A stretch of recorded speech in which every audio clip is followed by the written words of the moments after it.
Recording in progress.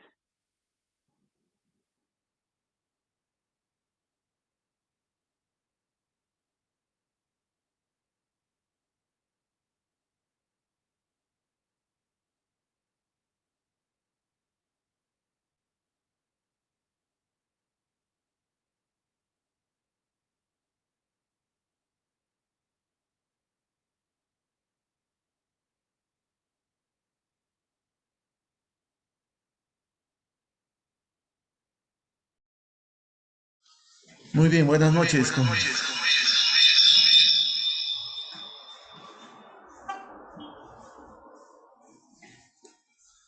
Bien, buenas noches a todos los participantes de esta charla gratuita, que es un punto de introducción al Diplomado de Contrataciones del Estado. Les damos la bienvenida a nombre del Colegio de Abogados del Cusco, a nombre del Colegio de Economistas y el Centro de Capacitación para el Desarrollo Humano. El día de hoy vamos a dar por inicio esta charla. En ese sentido vamos a presentar a los ponentes que van a hacerse cargo de la charla. En este caso hablamos del abogado Roy Álvarez Chuquillanqui, especialista en contratación pública, también que forma parte del staff de capacitaciones del OCE. Y también quien les habla, el economista Bruce Lozano Puente la Vega, también trabajando en contrataciones del Estado, tanto en el sector privado así como en el sector público. En ese entender vamos a dar por inicio. En esta primera parte voy a hacer la exposición mi persona y en la segunda parte vamos a invitar al magíster, al abogado Roy Álvarez. Entonces vamos a dar inicio a la sesión, no sin antes siempre coordinar con ustedes sobre la certificación gratuita que se les va a emitir por asistir a esta capacitación. En ese entender es importante que ustedes puedan registrar su asistencia en la parte intermedia de la capacitación. Todos los que se registren en la parte intermedia de la capacitación van a tener acceso y derecho a poder reclamar su certificación digital gratuita que se les va a otorgar a nombre de la empresa organizadora. En ese entender, por favor, estar atentos a la exposición y al momento en que se comparta el link de ingreso de datos para el control de asistencia. Muy bien, vamos a iniciar la exposición con una explicación que forma parte de la contratación pública, que es justamente el proceso de certificación OCE. El proceso de certificación OCE es una estrategia que tiene el organismo supervisor de las contrataciones del Estado para poder seleccionar profesionales competentes, sean profesionales o técnicos, quienes van a laborar o aspirar a laborar en una oficina de logística o abastecimiento. En ese entender, el OCE ha establecido todo un mecanismo y todo un proceso para poder seleccionar profesionales especialistas quienes van a trabajar desde las oficinas de logística o abastecimiento de las entidades públicas. En ese sentido, ha establecido 3 niveles de certificación. Empieza por el básico, intermedio y avanzado, que cada uno de estos niveles se va a diferenciar de acuerdo a la experiencia, de acuerdo al grado de instrucción académica que tiene cada profesional o técnico que se va a certificar. ¿Qué es la certificación por niveles? Como ya lo he vuelto a decir en la parte inicial, es un proceso a través del cual el OCE corrobora que el profesional o técnico tiene competencias mínimas para trabajar en las oficinas de logística o abastecimiento. Una oficina que forma parte del OCE, que se llama la Subdirección de Desarrollo de Capacidades, es la que se encarga justamente de llevar a cabo todo este proceso. Seguramente ustedes habrán escuchado en todas las redes sociales, en todas las páginas del OCE, que desde el 1 de agosto en ciertos departamentos ya se exige como un requisito indispensable para poder operar y manejar el SEACE, que el profesional o técnico tiene que tener sí o sí por lo menos la certificación nivel básica. Esto es una exigencia que ya ha emitido el OCE a partir del 1 de agosto, más que todo para la región Cusco y otras regiones, y en una segunda etapa para otras regiones que seguramente va a exigir esta obligatoriedad. En ese entender, ¿quiénes en sí o quiénes están obligados a certificarse? Básicamente todo profesional o técnico que va a trabajar o va a aspirar a trabajar en una oficina de logística o abastecimiento de una entidad pública. Muy bien, me avisan por favor si hay alguna consulta o pregunta. Vamos a hacer esta exposición breve para que también darle el espacio al segundo expositor, al abogado Roy Álvarez. ¿Quiénes deben certificarse? Como vuelvo a repetir, todo profesional o técnico, sea economista, administrador, abogado, contador o de cualquier carrera afín que va a trabajar dentro de una oficina de logística de una entidad pública, cualquier entidad pública que sea de los tres niveles de gobierno, tanto local, regional y nacional. Entonces, el personal que forma parte de estas áreas usuarias, más que todo el personal que trabaja en las gerencias de desarrollo económico, desarrollo social, infraestructura, que no trabaja en la oficina de logística, está obligado a certificarse. No es una obligatoriedad, pero el hecho que lo esté ayuda mucho en el hecho de que va a mejorar su capacidad de redacción, formulación de especificaciones técnicas y TDRs. ¿Por qué es pertinente la certificación? Porque básicamente es necesario de que el Estado corrobore que profesional o técnico que va a trabajar dentro de estas oficinas de logística o abastecimiento garantice conocimientos mínimos y capacidad para poder resolver problemas dentro de la entidad. ¿Quién es el encargado de hacer cumplir justamente esta disposición de la obligatoriedad de estar certificado? Tanto el jefe de la oficina de administración, así como el titular de la entidad, sea alcalde, si es una municipalidad, gobernador, si es un gobierno regional, o ministro, si es un ministerio, ¿no? Los tres niveles de certificación son el básico, intermedio y el avanzado. Para el nivel básico se requiere tener o se requiere responder un mínimo de 30 preguntas correctas de un total de 72, ser mínimo egresado de una carrera técnica o universitaria, tener 3 años de experiencia general, sea en entidad pública o privada, y tener un año de experiencia laboral en logística, ya sea privada o pública. Generalmente este es el nivel de certificación donde están la mayor parte de profesionales y técnicos quienes laboran actualmente en las oficinas de logística o abastecimiento.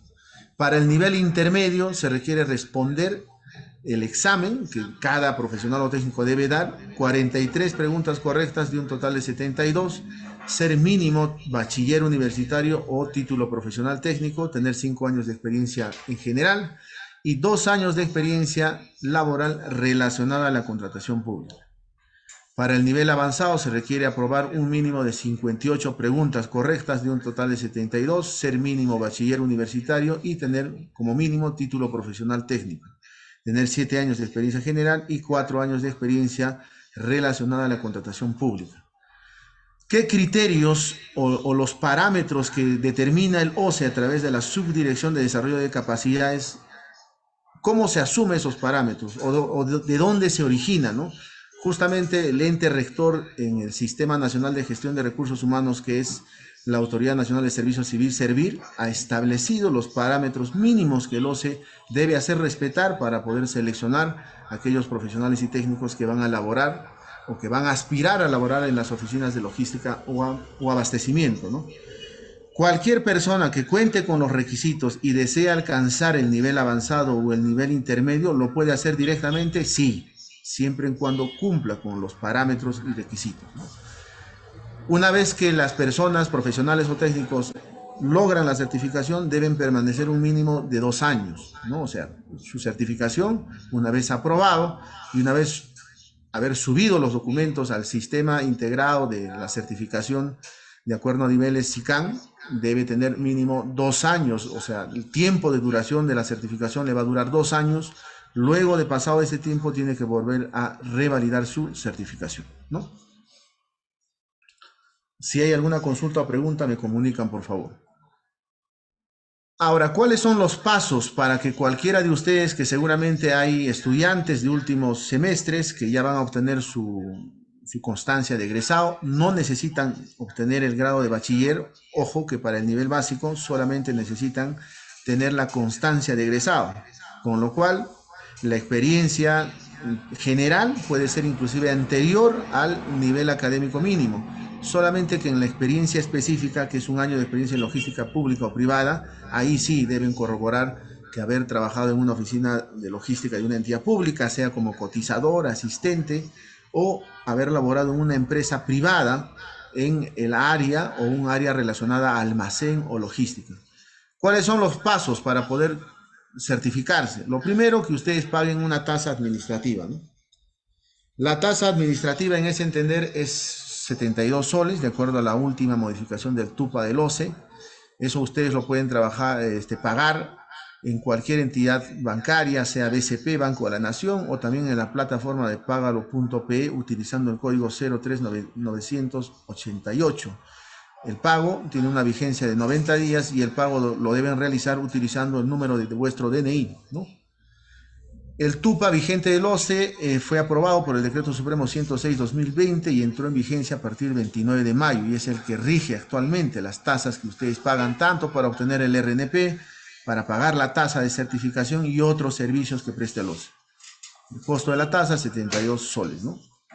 ¿Qué pasó desde el 16 de marzo del año 2020 hasta el 7 de julio del año 2020 en que hubo prácticamente un periodo de oscuridad respecto a las certificaciones o vale decir exámenes que debían dar las personas profesionales o técnicos que deseaban certificarse? Justamente el 2020, producto de la pandemia, hubo una suspensión del proceso de certificación, ¿no? Desde el 16 de marzo 2020 hasta el 8 de julio son más de 3 meses en el que estuvo prácticamente suspendido este proceso de certificación que desde el 8 de julio a la fecha se viene realizando con normalidad, con ciertas limitaciones, como por ejemplo que es la cantidad de vacantes que habilita el OCE para que las personas que deseen certificarse puedan ir a rendir su examen, ¿no?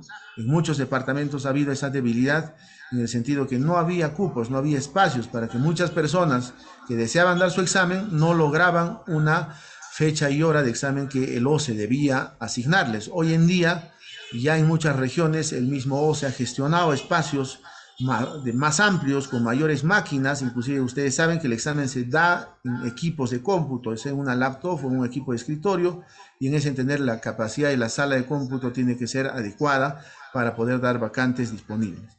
El paso 2 es que ustedes ingresen al sistema de certificación y básicamente generen, si es que son usuarios nuevos, generen una contraseña que van a llegarles al correo electrónico que ustedes inscriban y posteriormente ingresar esa contraseña, cambiar una contraseña que sepan recordar al momento de que ustedes vayan a rendir su examen, ¿no? El paso 3 es consultar si existe programación de fechas y horas de examen disponible en cada una de vuestras regiones. Paso 4, prepararse para el examen. Seguramente muchas de las personas que están asistiendo a esta charla y que van a asistir al Diplomado de Contrataciones del Estado van a poder eh, ser beneficiados de todos los temas que se van a exponer. Pueden, básicamente, todo el contenido del diplomado va a estar justamente preparado para que ustedes puedan resolver de manera óptima el examen. El examen está dividido en 4 competencias. La primera competencia, gestión por resultados, planeamiento estratégico, código ética, la función pública, 8 preguntas. La segunda competencia, actuaciones preparatorias, 24 preguntas. La tercera competencia, fase de selección, procedimientos de selección, 16 preguntas. Y la cuarta competencia, ejecución contractual, 24 preguntas, que todo sumado hace un total de 72 preguntas. Paso 5, es importante que sepan ustedes que el examen de certificación es de manera presencial, ya no existe el examen de forma virtual o digital. Es por eso necesario que ustedes sepan coordinar adecuadamente vuestro horario de trabajo, vuestro horario adecuadamente para que vayan a rendir el examen. Generalmente los exámenes de certificación se dan de lunes a viernes en horario de oficina, vale decir 9 a 11, 11 a 1 o de 3 a 5 de la tarde. Paso 6, importante que ustedes sepan la cantidad mínima de preguntas que tienen que responder. Para el nivel básico, mínimo 30 preguntas correctas de un total de 72. Para el nivel intermedio, 43 preguntas correctas de un total de 72. Y para el nivel avanzado, 58 preguntas correctas de un total de 72 preguntas.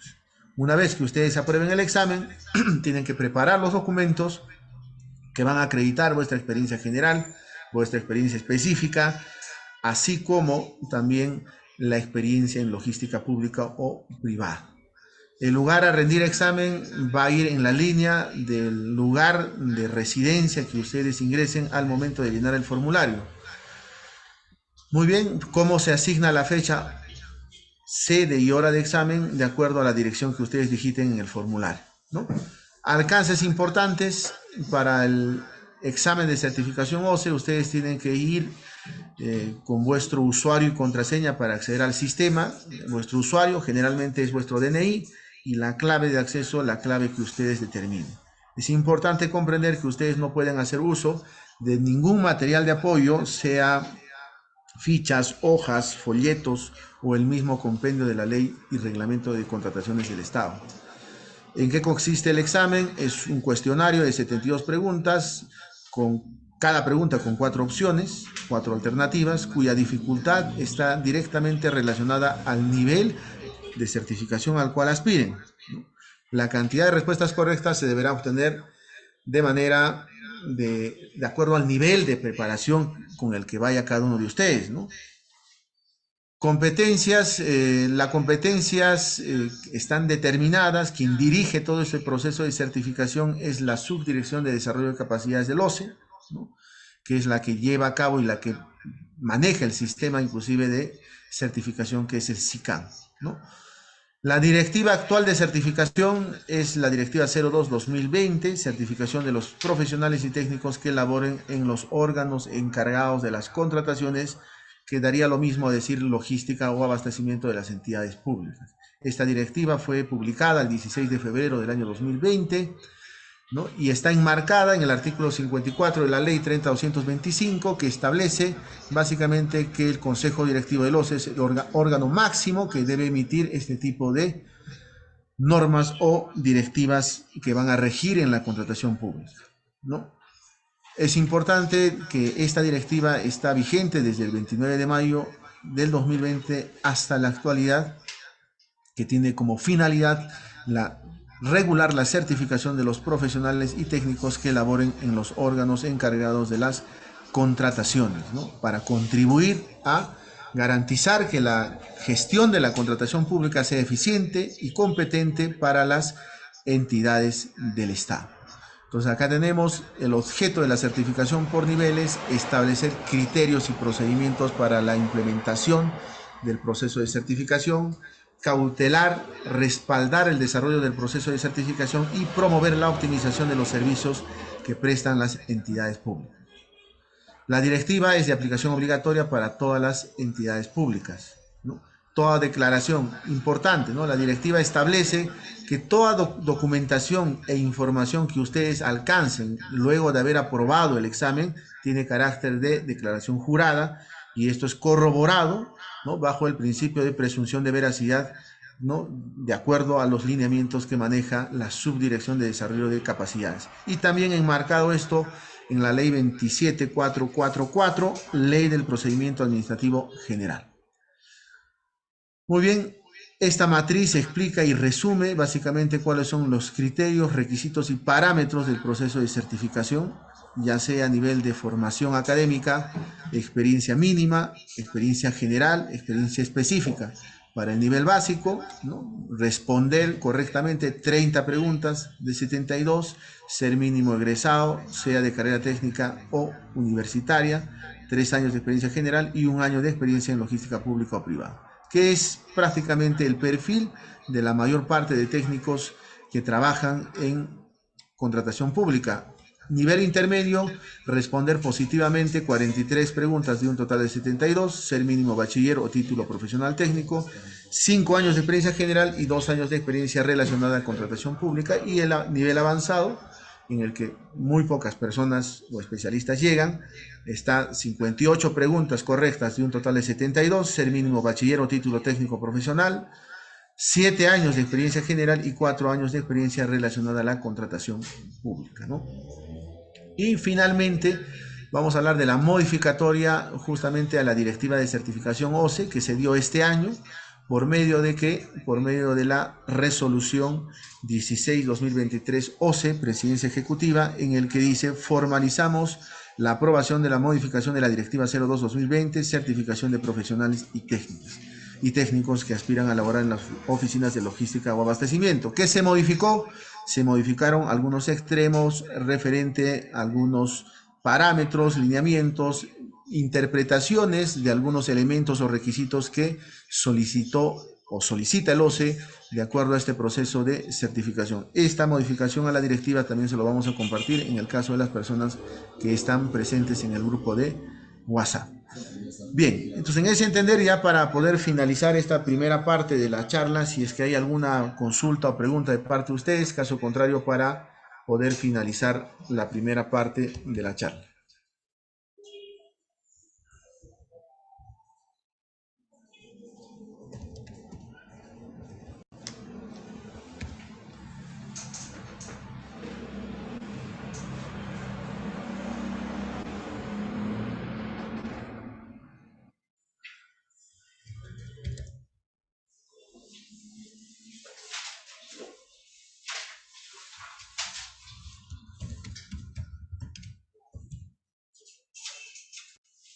Muy bien, para finalizar vamos a leer algunas estadísticas, datos importantes, ¿no?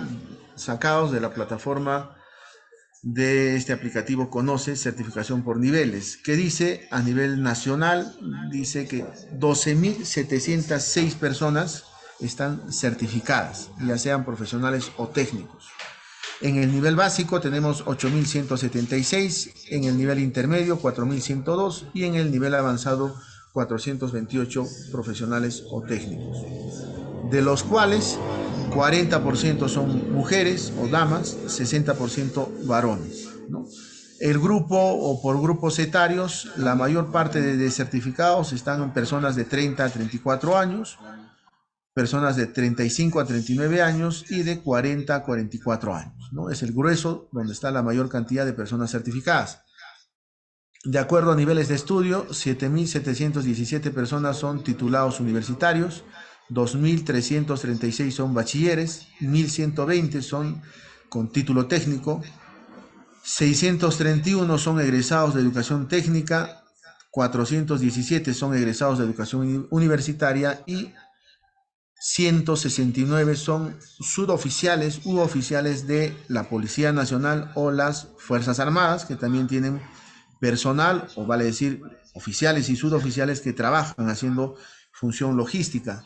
De acuerdo a las profesiones o especialidades, 7.189 son de las carreras de Administración y Contabilidad, 1.842 son de las carreras de Ciencias e Ingeniería, 1.533 de las carreras de Derecho, 806 de la carrera de Economía y 1.020 de otras profesiones.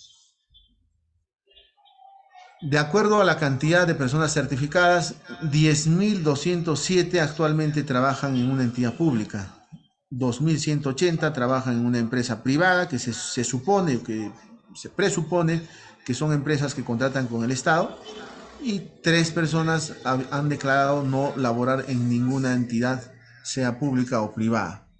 De acuerdo a los regímenes laborales de las personas certificadas, 3.401 son régimen CAS, 1.310 son del decreto legislativo 276, régimen de la actividad pública, 1.315 son del régimen de la actividad privada, decreto legislativo 728, y 3.401 son por locación de servicios.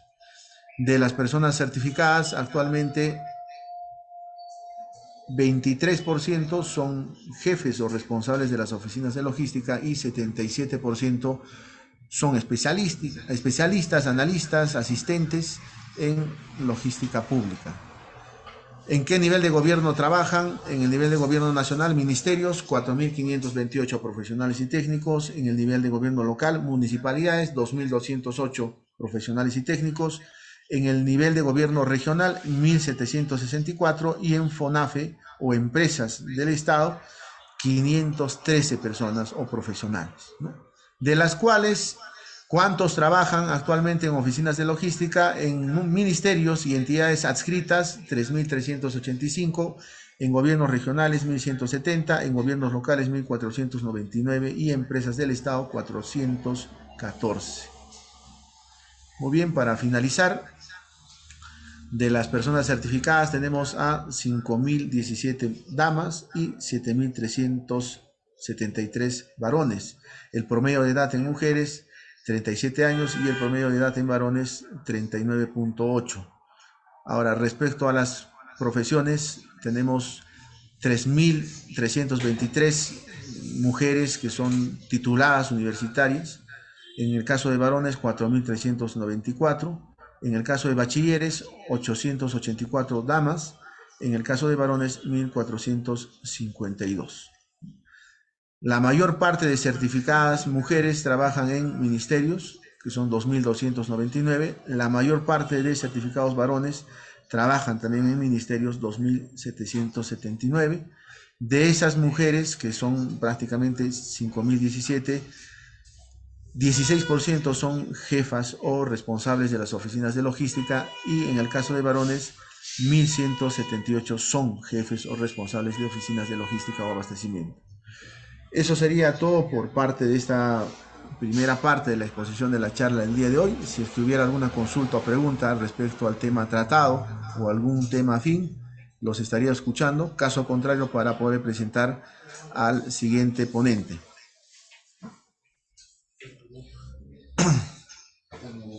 A ver si me van, los voy escuchando.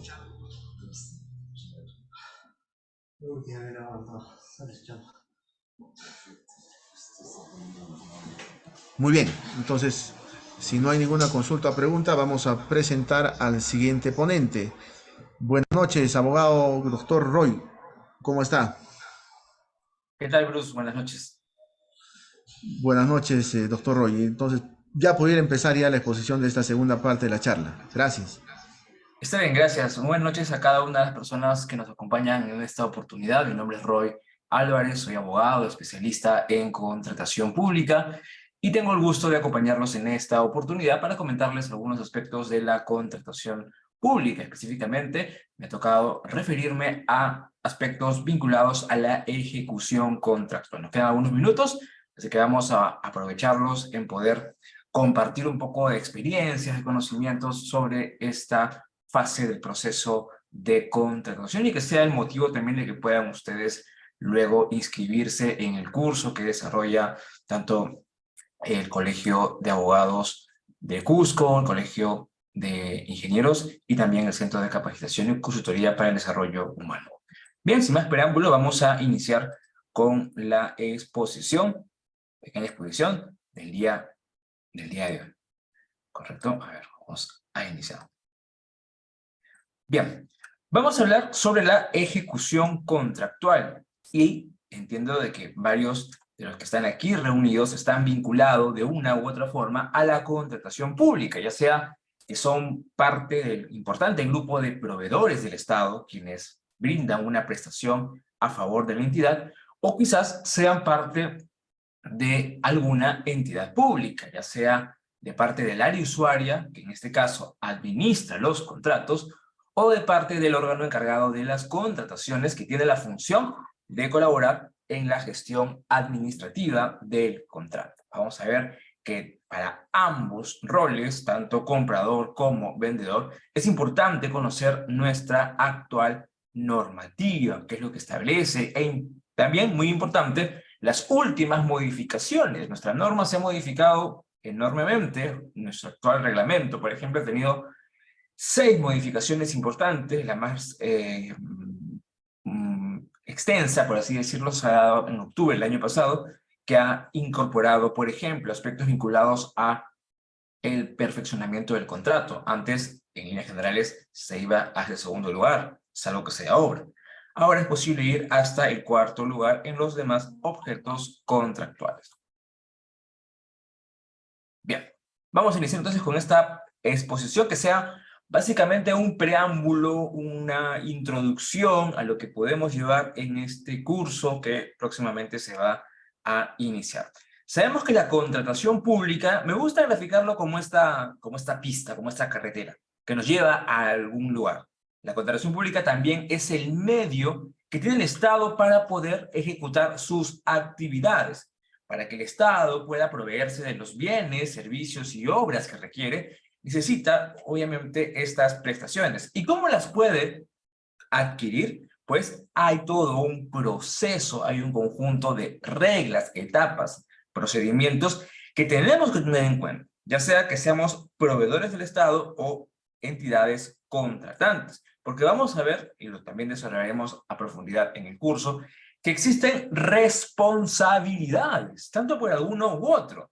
No por el hecho de que soy proveedor del Estado voy a decir, ah, no, no tengo ninguna responsabilidad. Claro que sí, puedes tener responsabilidades administrativas, porque, por ejemplo, puede configurarse alguna infracción ante algún supuesto establecido en la norma.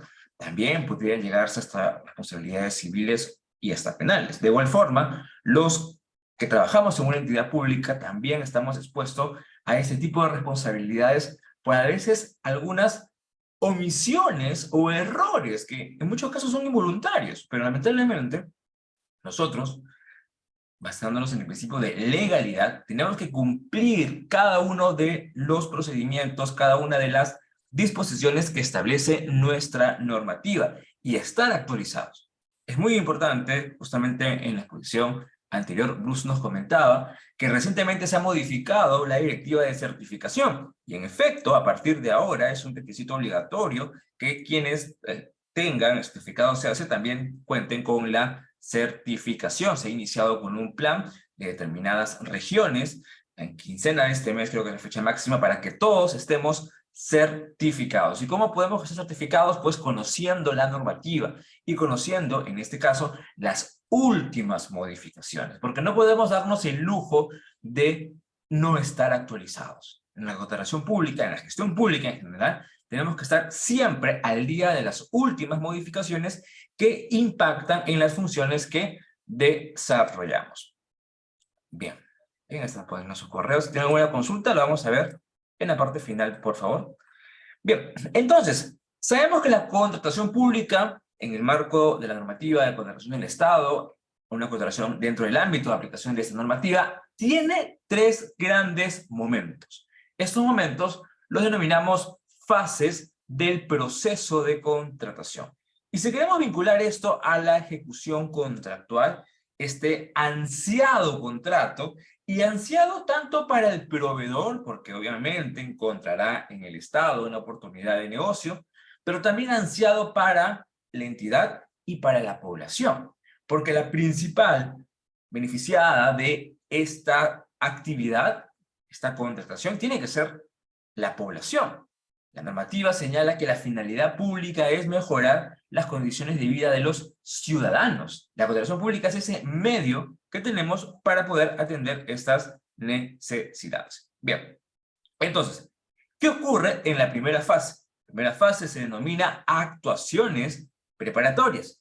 Aquí, como su nombre dice, nos vamos a preparar a un segundo momento que va a significar la elección del proveedor. Y para ello, hay que tener en cuenta que tenemos que definir con claridad cuáles van a ser las reglas, cuáles van a ser las características, los requisitos, las condiciones que yo voy a incorporar en mi contratación. En esta primera fase, donde se desarrollan un montón de actuaciones, la principal es la determinación de nuestra necesidad. Podemos decir entonces que en esta primera fase es una fase interna donde se prepara y se diseña el futuro contrato. El futuro contrato, donde la entidad, a través del área usuaria, determina qué y cómo necesita una prestación y de quién. Las características técnicas, los requisitos de calificación y las condiciones contractuales serán los elementos que tenemos que tener presente en todo requerimiento de contratación. Es importante. Aquí se va gestando el contrato, pero todavía no hemos elegido al proveedor. ¿Eso dónde se hará? Pues en la segunda fase, en la fase selectiva. En la fase selectiva se tiene dos grandes objetivos: elegir y contratar. Elegir al proveedor a través de alguno de los métodos de contratación, y dentro de ellos tenemos a los famosos procedimientos de selección, y ustedes seguro que ya han escuchado de la licitación pública, concurso público y la adjudicación simplificada. Estos tres son los procedimientos clásicos, los más empleados.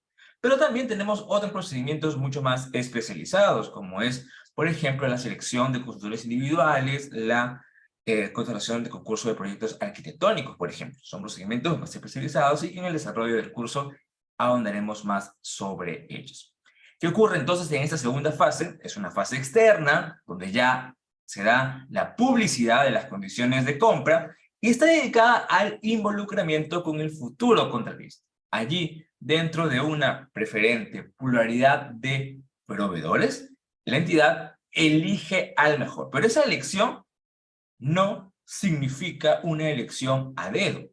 Es una elección que tiene todo un procedimiento. Puede ser un procedimiento competitivo o un procedimiento no competitivo.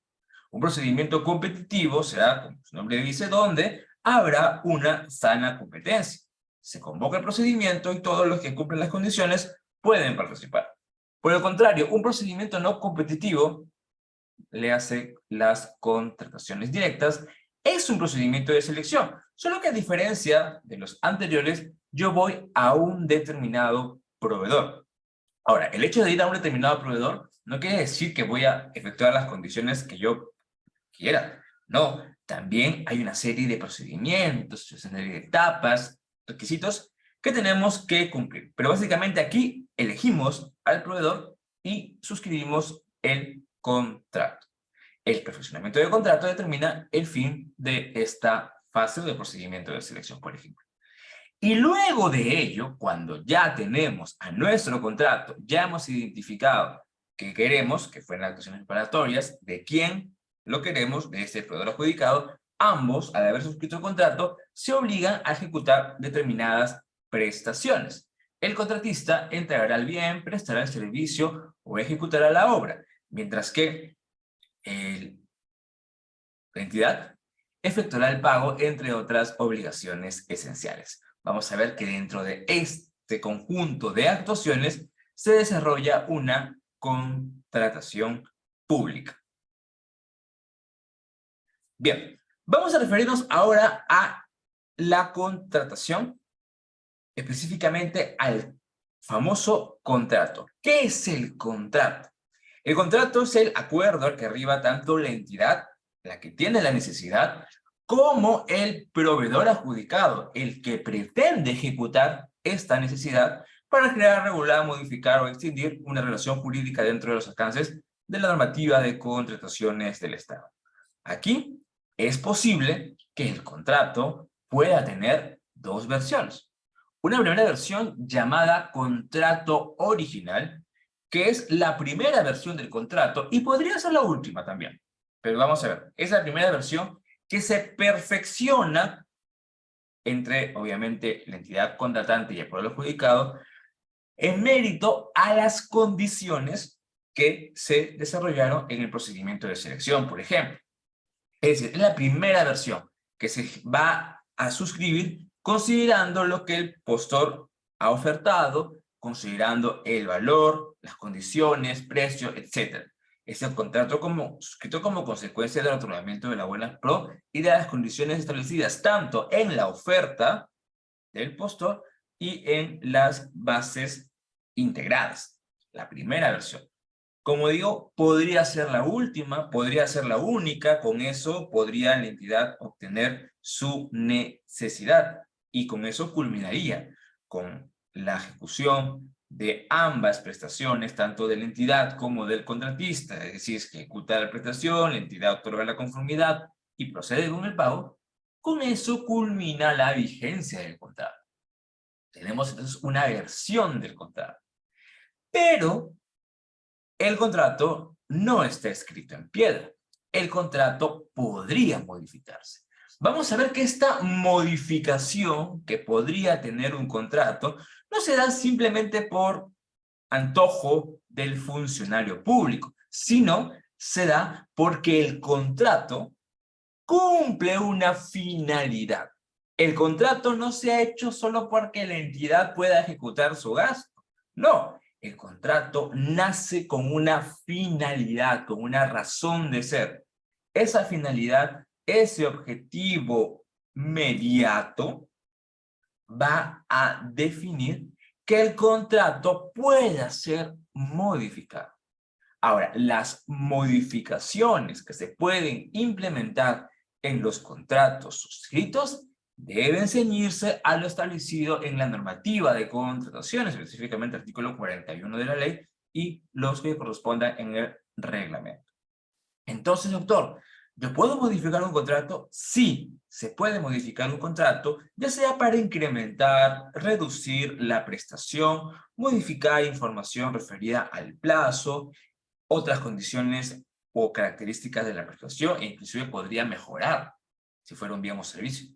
Es decir, el contrato puede modificarse, pero esta modificación, sí y solo sí, debe obedecer a que ella permita alcanzar la finalidad del contrato.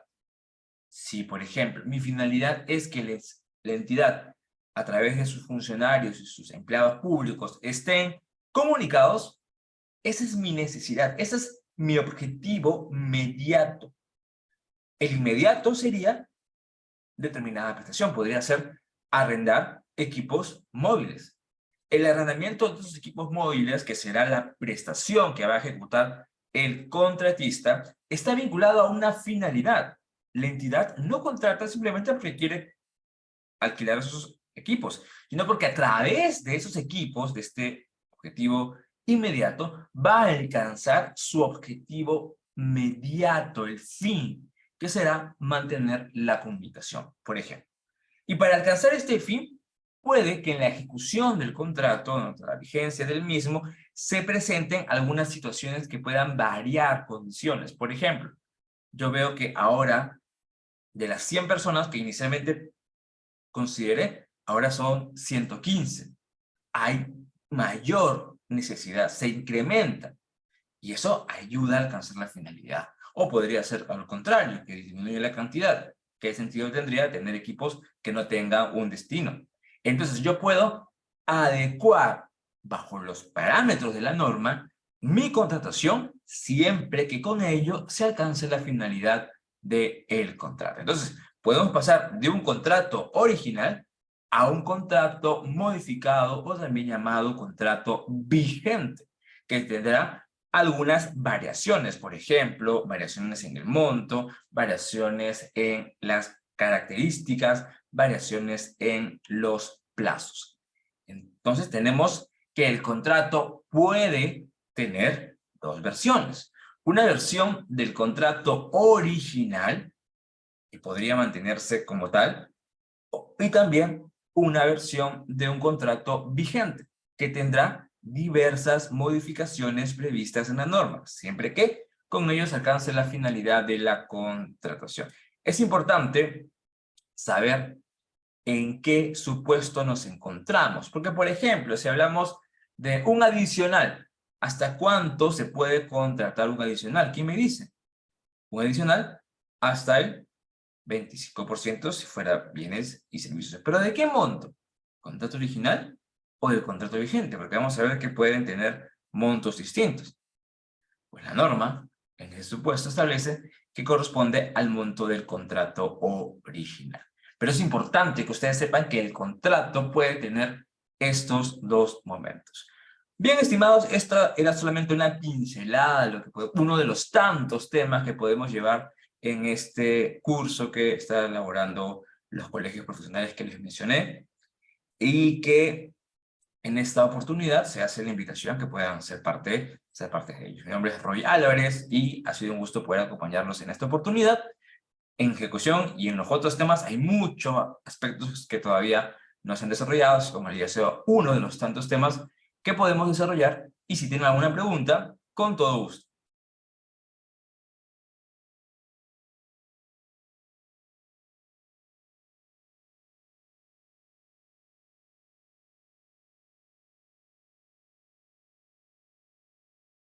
Y creo que no hay preguntas, espero que todo haya quedado muy claro, e igual nos vemos en una siguiente oportunidad. Acaban de compartir el link de asistencia para los que deseen la certificación que da la escuela. Y conmigo, bueno, sería hasta otra oportunidad. Gracias por la invitación y nos vemos pronto.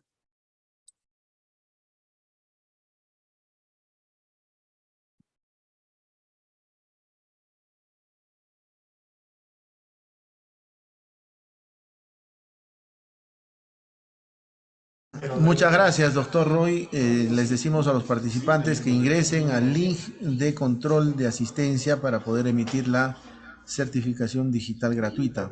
Por favor, el link va a estar abierto Vamos a darles un tiempo de 2 a 5 minutos para que ingresen al link ya para poder cerrar la sesión.